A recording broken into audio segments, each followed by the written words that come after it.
Hello everyone, स्वागत है आपका मेरे नए ब्लॉग में। सुबह बहुत अच्छी धूप आ गई थी और मैंने अपना काम भी शुरू कर दिया था। सुबह उठ कर के सबसे पहले मुझे लगाना था झाड़ू। झाड़ू लगाने से पहले मुझे जो भी सामान बिखरा पड़ा था उसको समेटना था। सबसे पहले मैंने कपड़े वगैरह समेटे, उसके बाद मैंने झाड़ू वाड़ू लगाने की प्रोसेस शुरू की है। झाड़ू लगाने के बाद फिर मुझे बाहर का भी झाड़ू लगाना था। पहले मैंने अंदर का झाड़ू लगा लिया था। बाहर भी सारा सामान बिखरा पड़ा था क्योंकि कल हमारी बड़ी बनाने की प्रोसेस हुई थी, तो शाम को हम सामान नहीं समेट पाए थे, तो सारा सामान समेटा मैंने। इतने में ही हमारी नीचे वाली भाभी आ गई थी, वो छोटू को लेकर के। जो हमारा बाबू है वो हमारे नीचे रहता है, तो ऊपर आने की जिद कर रहा था, तो वो भी आ गया था, वो खेल रहा था। इतने में ही फिर मैंने मम्मी के कपड़े धोने के लिए लगा दिए। वहीं दूसरी तरफ मैं पालक को काटने के लिए लग गई थी। मम्मी ने पालक की हरी सब्जी लंच के लिए रखी हुई थी। एक तरफ कपड़े धुल रहे थे, दूसरी तरफ पालक कट रहा था। फिर उसके बाद मुझे कुमले को कोरना था। कुमले को कोरने के बाद आगे बड़ी बनाने की प्रोसेस होनी थी, तो इसीलिए जो कल का कुमला रहा था मुझे उसको कोरना था। कोरते कोरते काफ़ी लंबा समय हो गया था। फिर उसके बाद आगे की प्रोसेस करनी थी। आगे की प्रोसेस में मांस थे, उन मांसों को धोना था। तो मांस धोने के लिए जो टब में मांस रखे थे मैं उनको रगड़ने लगी, क्योंकि मांस के छिक्कल नहीं रहने चाहिए थे। उनको साफ़ सूफ करने के बाद फिर मुझे अब आगे का काम ये था कि जो मांस थे उनको पीसना था। तो मैं मिक्सर लेकर के आई थी। मिक्सर में पीसने की बारी थी, तो मिक्सर लाई तो 2-3 बार मैंने पीसे, तब तक मांस सारे फिर पीस गए थे।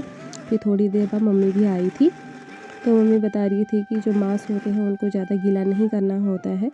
तो वहीं पे मम्मी भी बैठ कर के ये सब बताने लग गई थी। मैंने मांस को 2-3 बार में सारा पीस लिया था। फिर जितने भी मांस थे उनको सब टब में मैंने ट्रांसफ़र किया।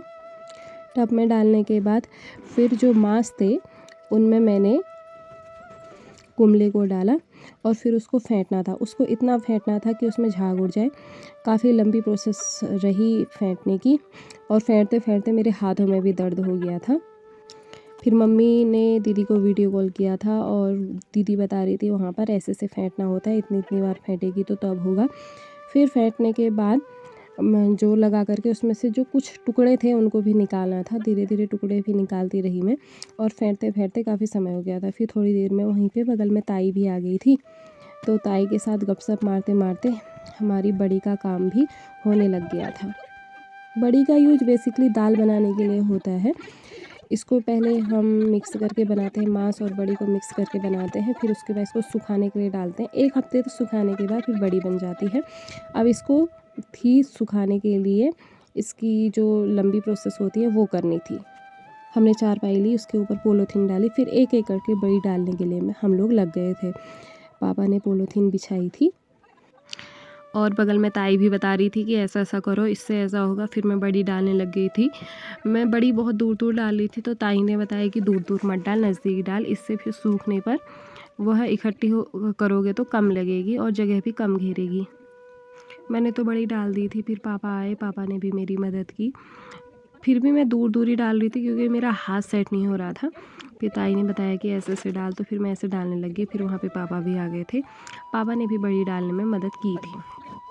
फिर थोड़ी देर बाद बड़ी डल ही गई थी। आज का काम हो गया था लगभग पूरा, क्योंकि ये 2 दिन का काम रहा था बड़ी को डालने का। फिर एक तरफ से पापा बड़ी को डाल रहे थे, एक तरफ से मैं डाल रही थी। अब हमारी बड़ी पूरी डल चुकी थी। ये रही सारी बड़ी, और अब हो गया है सूर्यास्त। बाकी की बातें होंगी कल। आज के लिए बाय बाय। मिलते हैं नेक्स्ट ब्लॉग में।